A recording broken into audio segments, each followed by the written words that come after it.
সুপ্রিয় শিক্ষার্থী বন্ধুরা, আজকে তোমাদের এইচএসসি পদার্থবিজ্ঞান প্রথম পত্রের দ্বিতীয় অধ্যায় ভেক্টর নিয়ে খুঁটিনাটি আলোচনা করব। এই ভিডিওটি ভেক্টরের দ্বিতীয় ক্লাস।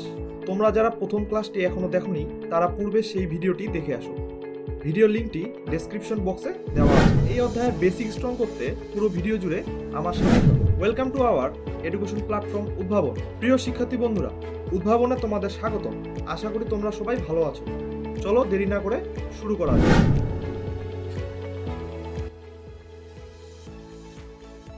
আজকে আমরা ভেক্টর বীজগণিতিক সম্পর্কে জানব। ভেক্টর বীজগণিতে মূলত যোগ, বিয়োগ এবং গুণ রয়েছে। ভেক্টরের যোগ। জ্যামিতিক পদ্ধতিতে ভেক্টর রাশির যোগের সূত্র। জ্যামিতিক পদ্ধতিতে ভেক্টর যোগের 5টি সূত্র রয়েছে। প্রথম সূত্রটি সাধারণ সূত্র, দ্বিতীয় সূত্রটি ত্রিভুজ সূত্র, তৃতীয় সূত্রটি বহুভুজ সূত্র, চতুর্থ সূত্রটি সামান্তরিক সূত্র এবং পঞ্চম সূত্রটি হলো উপাংশ সূত্র। সমজাতীয় দুটি ভেক্টরের প্রথমটির শীর্ষ বা শেষ বিন্দু এবং দ্বিতীয়টির আদি বিন্দু একই বিন্দুতে স্থাপন করে প্রথম ভেক্টরের আদি বিন্দু ও দ্বিতীয় ভেক্টরের শীর্ষবিন্দুর মধ্যে সংযোগকারী সরলরেখার দিক লব্ধি ভেক্টরের দিক নির্দেশ করবে এবং ওই সরলরেখার দৈর্ঘ্য ভেক্টর দুটির লব্ধির মান নির্দেশ করবে। এখানে প্রথম ভেক্টরটির শীর্ষ বা শেষ বিন্দু বলতে আমরা পি ভেক্টরটিকে বুঝবো। প্রথম ভেক্টর হিসেবে আমরা পি ভেক্টরটিকে ধরবো। পি ভেক্টরের ক্ষেত্রে তার শীর্ষ বা শেষ বিন্দু হলো এই বিন্দুটি এবং দ্বিতীয় ভেক্টরটিকে আমরা কল্পনা করব কিউ ভেক্টর রূপে। তো দ্বিতীয় ভেক্টরের আদি বিন্দু বলতে এই বিন্দুটিকে বোঝানো হয়েছে। তাহলে সমজাতীয় দুটি ভেক্টরের প্রথমটির শীর্ষ বা শেষ বিন্দু এবং দ্বিতীয়টির আদি বিন্দু একই বিন্দুতে স্থাপন করে প্রথম ভেক্টরের আদি বিন্দু, প্রথম ভেক্টরের আদি বিন্দু কোনটি? এটি প্রথম ভেক্টরের আদি বিন্দু এবং দ্বিতীয় ভেক্টরের কি শীর্ষবিন্দু, দ্বিতীয় ভেক্টরের শীর্ষবিন্দু কোনটি? এটি। এদের মধ্যে সংযোগকারী সরলরেখার দিক কি করবে? আমাদের লব্ধি ভেক্টরের দিক নির্দেশ করবে। তাহলে আর হচ্ছে আমাদের পি এবং কিউ ভেক্টরের লব্ধি ভেক্টর, যেটি এদিক বরাবর ক্রিয়ারত রয়েছে। ওই সরলরেখার দৈর্ঘ্য, এই সরলরেখাটির দৈর্ঘ্য আমাদের লব্ধির কি করবে? মান নির্দেশ করবে। তাহলে আমরা লিখতে পারি লব্ধি ভেক্টর সমান সমান প্রথম ভেক্টর এবং দ্বিতীয় ভেক্টরের যোগফল। এভাবে পরবর্তী চিত্রে আমরা দেখতে পাচ্ছি এখানে 4টি ভেক্টর রয়েছে, পি ভেক্টর, কিউ ভেক্টর এবং এস ভেক্টর এবং লব্ধি ভেক্টর আর। পি ভেক্টর, কিউ ভেক্টর এবং এস ভেক্টর এই তিনটি যদি আমরা যোগ করি তাহলে আমাদের লব্ধি ভেক্টর আমরা আর পাবো। কারণ পি ভেক্টর, কিউ ভেক্টর এবং এস ভেক্টর এই তিনটি ভেক্টর মূলত একই ক্রমে রয়েছে এবং আর ভেক্টরটি বিপরীত ক্রমে রয়েছে, যার কারণে একই ক্রমে থাকা ভেক্টরগুলোর যোগফল সমান সমান আমরা লিখতে পারি বিপরীত ক্রমে থাকা ভেক্টরগুলোর যোগফল। এবার আমরা ত্রিভুজ সূত্র সম্পর্কে জানব। কোন ত্রিভুজের দুটি সন্নিহিত বাহু বরাবর একই ক্রমে দুটি ভেক্টর ক্রিয়াশীল হলে ত্রিভুজের তৃতীয় বাহুটি বিপরীত ক্রমে ভেক্টর দুটির লব্ধি নির্দেশ করে। যেমন এখানে সন্নিহিত বাহু দুটি হলো এবি বাহু ত্রিভুজের এবং বিসি বাহু। এবি এবং বিসি হলো আমাদের এখানে ত্রিভুজের সন্নিহিত বাহু এবং এবি বরাবর আমাদের পি ভেক্টর ক্রিয়াশীল এবং বিসি বরাবর আমাদের কিউ ভেক্টর ক্রিয়াশীল। তাহলে আমরা এখান থেকে বলতে পারি যে পি প্লাস কিউ ভেক্টর সমান সমান আমাদের লব্ধি ভেক্টর আর। কারণ আমরা এখানে বললাম যে কোন ত্রিভুজের দুটি সন্নিহিত বাহু বরাবর একই ক্রমে পি এবং কিউ ভেক্টরটি একই ক্রমে ক্রিয়ারত। ত্রিভুজের তৃতীয় বাহুটি হলো এসি। এই বাহুটি কি করতেছে? আমাদের লব্ধি ভেক্টর আর কে নির্দেশ করতেছে, যার কারণে এসি বরাবর আর ভেক্টরটি আমাদের পি এবং কিউ ভেক্টরের লব্ধি নির্দেশ করে। এখানে একটি কথা লেখা রয়েছে, একই বিন্দুতে একই সময়ে ক্রিয়ারত তিনটি সমজাতীয় সমতলীয় কোন ত্রিভুজের তিনটি বাহু দ্বারা একই ক্রমে নির্দেশ করলে তাদের লব্ধি কি হবে? 0 হবে।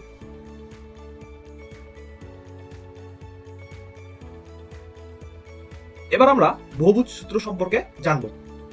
দুই বা ততোধিক ভেক্টর রাশির ক্ষেত্রে ভেক্টর রাশিগুলোকে একই ক্রমে সাজিয়ে প্রথম ভেক্টরের পাদবিন্দু এবং দ্বিতীয় ভেক্টরের শীর্ষবিন্দু যোগ করলে বিপরীত ক্রমে ভেক্টর দ্বয়ের লব্ধি পাওয়া যায়, যেটা আমরা কিছুক্ষণ আগে দুটি সূত্রে দেখে আসলাম। এভাবে পরবর্তী প্রত্যেকটি ভেক্টরের পাদবিন্দু ও শীর্ষবিন্দু যোগ করতে করতে সর্বশেষ যে ভেক্টরটি পাওয়া যায় সেই বাহুটি ভেক্টর রাশিগুলোর লব্ধির মান ও দিক নির্দেশ করে। যেমন এখানে চিত্রে আমরা দেখতে পাচ্ছি এ ভেক্টর এবং বি ভেক্টরের লব্ধি ভেক্টর হচ্ছে এ প্লাস বি এবং এ প্লাস বি ভেক্টরের সাথে সি ভেক্টরের লব্ধি ভেক্টর হচ্ছে A plus B plus C এবং A plus B plus C ভেক্টরের সাথে ডি ভেক্টরের লব্ধি ভেক্টর হচ্ছে a plus B plus C plus D vector.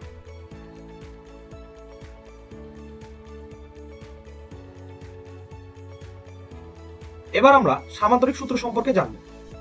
কোন সামান্তরিকের একই বিন্দু হতে অঙ্কিত দুটি সন্নিহিত বাহু যদি কোনো কোণার উপর একই সময়ে ক্রিয়ারত দুটি ভেক্টর রাশির মান ও দিক নির্দেশ করে, তাহলে ওই বিন্দু হতে অঙ্কিত সামান্তরিকের কর্ণই এদের লব্ধির মান ও দিক নির্দেশ করে। যেমন সন্নিহিত বাহুটি হচ্ছে এই বাহুটি এবং এই বাহুটি। এই সন্নিহিত দুই বাহু বরাবর আমাদের দুটি ভেক্টর ক্রিয়াশীল, একটি পি ভেক্টর এবং একটি কিউ ভেক্টর। পি ভেক্টর ভেক্টরটির মান এবং দিক নির্দেশ করছে এবং কিউ ভেক্টর তার মান এবং দিক নির্দেশ করছে। ফলে আমরা বলতে পারি সামান্তরিকের কর্ণটি কি করবে, আমাদের পি এবং কিউ ভেক্টরের লব্ধির মান এবং দিক নির্দেশ করবে। এখানে পি এবং কিউ দুটি ভেক্টর রাশি, আর হলো আমাদের পি ও কিউ ভেক্টরের লব্ধি। এখানে আলফা কোণটি হলো দুটি ভেক্টরের মধ্যবর্তী কোণ। এখানে মূলত পি এবং কিউ ভেক্টরের মধ্যবর্তী কোণ আলফা, এবং এখানে থিটা হলো লব্ধির সাথে ভেক্টরের মধ্যবর্তী কোণ। এখানে পি ভেক্টরের সাথে লব্ধির মধ্যবর্তী কোণ থিটা।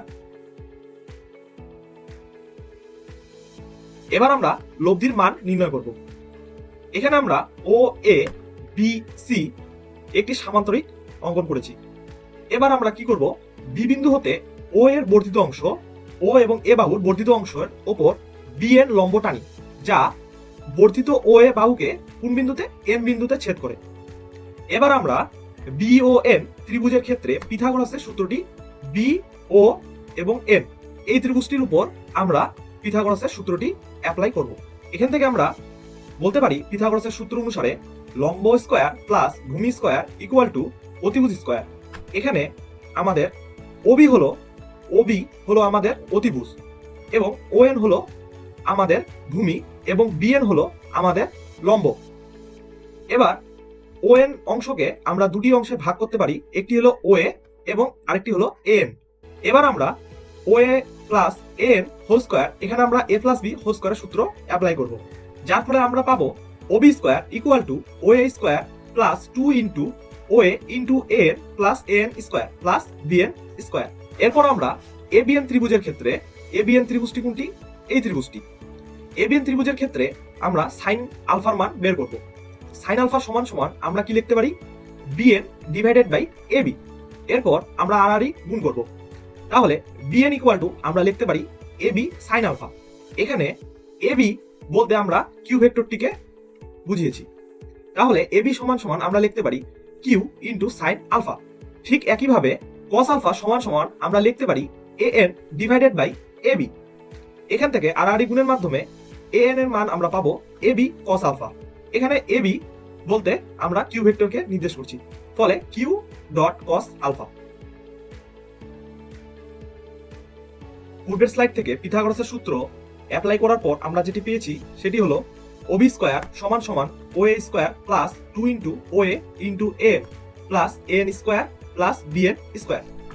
ওবি সমান সমান আমরা লিখতে পারি আর স্কয়ার, ওএ সমান সমান লিখতে পারি পি স্কয়ার, 2 ইন্টু ওএ সমান সমান আমরা পি, এবং এন সমান সমান আমরা একটু আগে বের করলাম এন সমান সমান কিউ কস আলফা, এবং এখানে রয়েছে এন হোল স্কয়ার, সেহেতু আমরা লিখতে পারি Q square into cos square alpha. BN সমান সমান আমরা বের করেছিলাম কিউ সাইন আলফা, এখানে যেহেতু বিএন হোল স্কয়ার রয়েছে সেহেতু q square into sine square alpha. এরপর আমরা যদি ক্যালকুলেশন করি তাহলে এখানে কিউ স্কয়ার এবং কিউ স্কয়ার কমন নিয়ে নেই, তাহলে আমরা পাবো cos square alpha plus sine square alpha. ত্রিকোণমিতির একটি সূত্র রয়েছে cos square alpha plus sine square alpha equal to 1। ফলে এখান থেকে আমরা লিখতে পারি r square equal to p square plus 2 into p into q cos alpha plus Q square. এটি হলো আমাদের লব্ধির মান নির্ণয়ের সূত্র।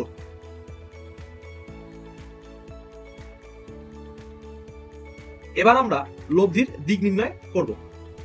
মনে করি পি এর সাথে থিটা কোণ উৎপন্ন করে লব্ধি আর ভেক্টর ক্রিয়া করছে। এখানে ও বি এর সমকোণী ত্রিভুজের ক্ষেত্রে ট্যান থিটা সূত্রটি আমরা যদি অ্যাপ্লাই করি তাহলে আমরা পাবো ট্যান থিটা সমান সমান বিএন ডিভাইডেড বাই ওএন, এবং ওএন বাহুকে যদি আমরা ভাগ করি তাহলে দুটি অংশ পাবো, একটি হলো ওএ আরেকটি হলো এন। কিছুক্ষণ পূর্বেই আমরা বিএন সমান সমান বের করলাম এবি সাইন আলফা এবং এন সমান সমান এবি কস আলফা। এবং যেহেতু ওসি এবং এবি বাহু পরস্পর সমান্তরাল, সেহেতু আমরা এবি সমান সমান কিউ ভেক্টর লিখতে পারি। এজন্য এবির জায়গায় আমরা কিউ লিখব। এবি সাইন আলফা সমান সমান আমরা কিউ সাইন আলফা লিখতে পারি। সেরূপ এবি কস আলফা সমান সমান কিউ কস আলফা লিখতে পারি। এবার আমরা ট্যান কে সমান চিহ্নের বিপরীত পাশে নিয়ে যাব। ফলে আমরা লিখতে পারি theta equal to tan inverse Q sine alpha divided by P plus Q cos alpha. এবার পরবর্তী চিত্রে আমরা দেখতে পাচ্ছি কিউ ভেক্টরের সাথে লব্ধি ভেক্টর আর থিটা কোণ করে রয়েছে। এক্ষেত্রে সূত্রটি হবে থিটা সমান সমান tan inverse P sine alpha divided by Q plus P cos alpha. এই সূত্রের ক্ষেত্রে কখন কিউ এবং কখন পি সিঙ্গেল অবস্থায় থাকবে সেটি আমরা একটি ট্রিকের মাধ্যমে মনে রাখবো। ট্রিক্সটি হলো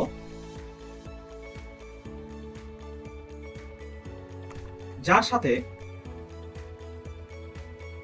লব্ধি থিটা কোণ করবে সে সিঙ্গেল বসবে। এভাবে আমরা মনে রাখতে পারি সহজে।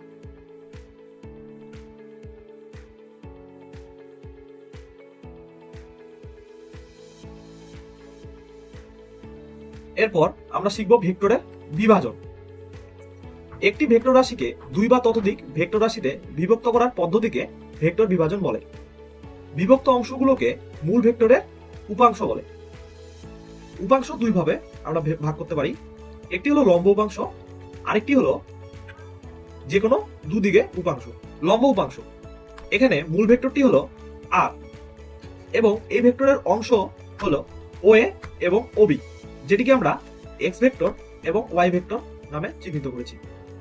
এখানে আরেকটি জিনিস লক্ষ্য করার কথা, আমাদের এক্স যে ভেক্টরটি রয়েছে সেটি আমাদের মূল ভেক্টরের সাথে আলফা কোণে রয়েছে।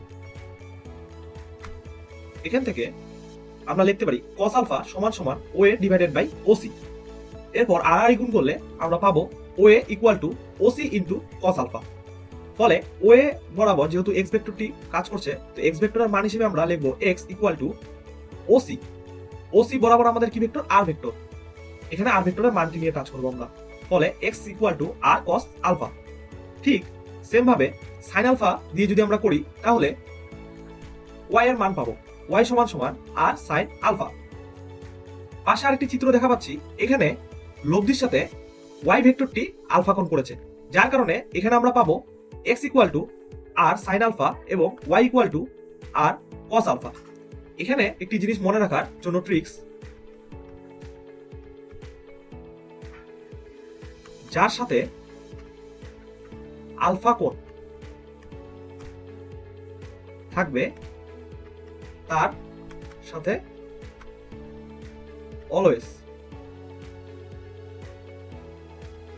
cos হবে।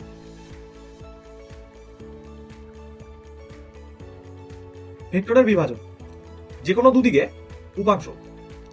এখানে মূল ভেক্টরটি হলো আর এবং এর দুটি অংশ x এবং y, যা মূলত মূল ভেক্টরের সাথে আলফা এবং বিটা কোণে রয়েছে। এক্ষেত্রে আমরা ত্রিকোণমিতির সাইন সূত্রটি অ্যাপ্লাই করলে আমরা যেটি পাবো, x ভেক্টর যখন আমরা নিয়ে কাজ করব তখন অপর দুটি ভেক্টরের মধ্যবর্তী কোণের সাইন। এক্ষেত্রে যেহেতু আমরা x ভেক্টর নিয়ে কাজ করছি, তাহলে ডিভাইডেড বাই অপর দুটি r এবং y এর মধ্যবর্তী কোণের সাইন। তাহলে এখানে কি রয়েছে? বিটা, এজন্য এখানে সাইন বিটা। ঠিক সেম ভাবে y divided by sine alpha এবং r divided by sine alpha plus beta. এখান থেকে আমরা যেহেতু x এবং y উপাংশের মান বের করব, সেহেতু আমরা লিখতে পারি x equal to r sine beta divided by sine alpha plus beta এবং y উপাংশ সমান সমান আমরা লিখতে পারি r sine alpha divided by sine alpha plus beta. এভাবে আমরা যে কোনো দুদিকে আমরা উপাংশ নির্ণয় করতে পারি। এখন আমরা ভেক্টর যোগের আরো কয়েকটি সূত্র সম্পর্কে জানবো। একটি হলো বিনিময় সূত্র, দুই নম্বরটি হলো সংযোজন সূত্র, তিন নম্বরটি হলো বন্টন সূত্র। বিনিময় সূত্র, আমরা যদি p প্লাস কিউ করি যে মানটি পাবো, কিউ প্লাস পি করলে ঠিক একই মানটি পাবো, এটিকে বলা হয় বিনিময় সূত্র। আবার যদি আমরা p প্লাস কিউ ভেক্টরের সাথে একটি ভেক্টর আর সংযোজন করি, যে ফলটি পাবো p প্লাস কিউ প্লাস আর যদি আমরা করি তাহলে একই ফল পাবো। বন্টন সূত্র, m into P plus Q করলে আমরা যে মানটি পাবো m into P vector plus m into Q vector করে দুটি যোগ করি তাহলে আমরা ঠিক একই ফলটি পাবো। আজকের ক্লাসটি এই পর্যন্তই। পরবর্তী ভিডিওগুলো সবার আগে পেতে চাইলে চ্যানেলটিকে সাবস্ক্রাইব করে পাশে থাকা বেল আইকনটিকে ক্লিক করে রাখুন। দেখা হচ্ছে পরবর্তী কোনো ভিডিওতে। ততক্ষণ পর্যন্ত সবাই সুস্থ থাকো ও ভালো থাকো।